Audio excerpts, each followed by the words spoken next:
Assalamualaikum warahmatullahi wabarakatuh. Saya Fadilah Umar, NIM 0602519016 kelas PAIA akan memaparkan summary atau review dari presentasi teman-teman yang mempresentasikan materinya pada hari ini. Yang pertama, Afifah Ramadhani, yaitu dengan judul Sepeninggal Kisah Perjalanan Hidup Rasulullah SAW. Yang pertama, perjalanan ke Syam. Syam adalah salah satu kawasan yang saat ini dikenal dengan nama Suriah. Ketika kabilah Abu Thalib sampai di kota Bushra, mereka mendapatkan suatu kejutan dari pendeta bernama Bahira. Ia mengundang dan menjamu di kuilnya. Ketika semua masuk, Nabi SAW ketika itu hanya disuruh menunggu di bawah pohon sambil menjaga barang-barang karena ia masih muda. Ketika pendeta itu tahu ada orang yang masih di luar, maka ia pun menyuruh masuk. Ketika Nabi SAW masuk, pendeta tersebut mengamati dan mulai mengajak berbicara Nabi SAW. Setelah itu, pendeta tersebut langsung mengajak bertanya kepada Abu Thalib dan singkat cerita menyuruh membawa pulang Nabi ke Mekah karena takut terjadi apa-apa terhadap Nabi SAW. Akhirnya Nabi SAW dibawa pulang ke Mekah. Yang kedua, perdagangan Nabi. Kondisi di negeri Hijaz sangat terkenal tandus, kering, dan berbatu. Oleh karena itu, rata-rata masyarakat di sana berprofesi sebagai pedagang. Bisnis dagang Nabi dimulai ketika usia 12 tahun. Ini perjalanan berdagang Nabi yang pertama. Bisnis dagang Nabi SAW terlihat cemerlang ketika bertemu Ummul Mukminin Siti Khadijah. Sebelumnya, Khadijah itu rekan bisnis Nabi SAW. Dan ketika Khadijah tahu bahwa Nabi orang yang jujur, maka ia memperkerjakan Nabi dan mempercayai Nabi untuk berdagang di Syam bersama budak terpercayanya. Usaha perdagangan Nabi SAW sudah terlibat sampai internasional ketika umur 17 tahun, dan ia pun memimpin ekspedisi dagang ke luar negeri.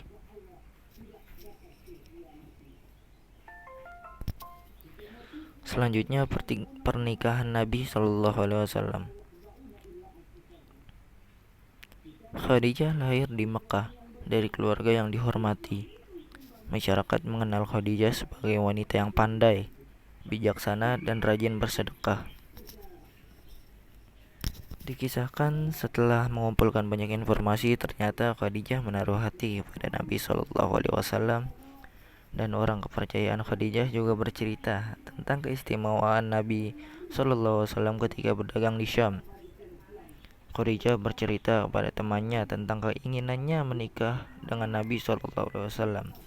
Akhirnya, Nabi menyampaikan kesediaannya untuk menikah dengan Khadijah. Khadijah adalah orang pertama istri Nabi SAW, dan Nabi SAW juga tidak pernah menikah lagi pada siapapun sampai Khadijah wafat. Mereka hidup bersama selama 24 tahun dan dikaruniai 2 anak laki-laki dan 4 anak perempuan.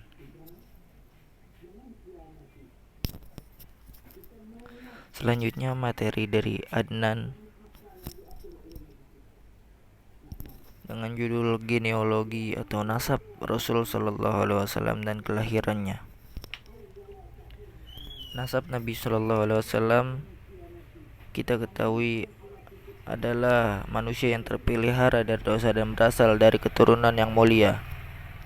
Pada zaman dahulu, zaman nasab sangat dijunjung tinggi untuk menempatkan derajat sosialnya. Nah, nasab Nabi SAW dibagi menjadi 3, Yang pertama, menurut kesepakatan para ahli sejarah dan ahli nasab. Kedua, menurut orang yang tidak berkomentar apapun pada nasab. Dan ketiga adalah nasab yang paling populer dan tidak diragukan lagi, yaitu nasab yang bersambung hingga Nabi Ibrahim alaihissalam.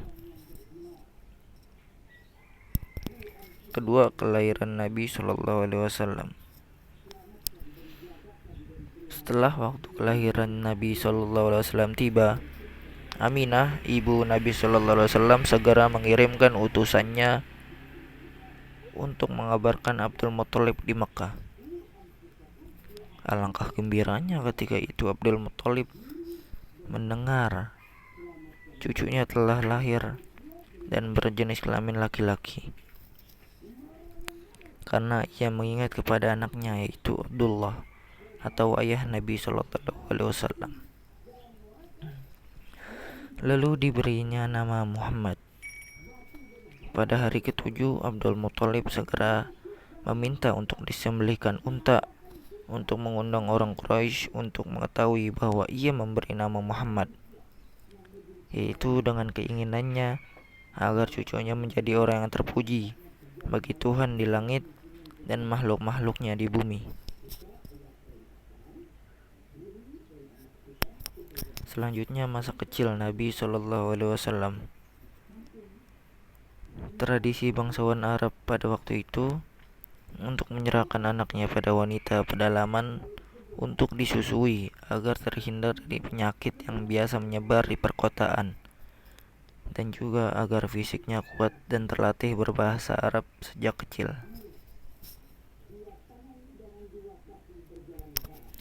Ketika itu sebenarnya Halimah tidak berminat membawa bayi Nabi. Akan tapi karena tidak ada lagi bayi yang lain, maka tetap dibawa oleh Halimah. Bayi Nabi SAW ternyata membawa berkah kepada keluarga Halimah selama 2 tahun. Dengan peternakan yang subur dan susu yang banyak yang dihasilkan oleh hewan ternak. Ketika Nabi berusia 4 tahun, terjadi peristiwa luar biasa yang membuat Halimah khawatir dengan keselamatan Nabi, yaitu didatangi oleh 2 malaikat yang membersihkan hati Nabi Shallallahu Alaihi Wasallam ketika Nabi saat itu sedang bermain bersama teman-temannya. Teman-temannya menganggap bahwa Nabi Shallallahu Alaihi Wasallam telah dibunuh, dan kabar itu disampaikan kepada Halimah, pengasuh Nabi Shallallahu Alaihi Wasallam. Setelah peristiwa tersebut terjadi, Aminah benar-benar khawatir dan bergegas memulangkannya kepada pangkuannya. Tatkala Nabi berumur 6 tahun, ibunya membawa Nabi berziarah kepada ayahnya di Yastrib. Namun, ketika perjalanan pulang, ibunya mengalami sakit dan akhirnya meninggal di Abwah, yaitu antara Mekah dan Madinah. Dan setelah itu Nabi Shallallahu Alaihi Wasallam diasuh oleh kakeknya Abdul Muthalib. Asuhan Abdul Muthalib Shallallahu Alaihi Wasallam pada Nabi sangatlah tinggi kasih sayangnya, sehingga ia menyayangi Nabi Shallallahu Alaihi Wasallam daripada cucu-cucunya yang lain. Ya, mungkin segitu saja presentasi atau review atau summary dari saya dari presentasi teman-teman.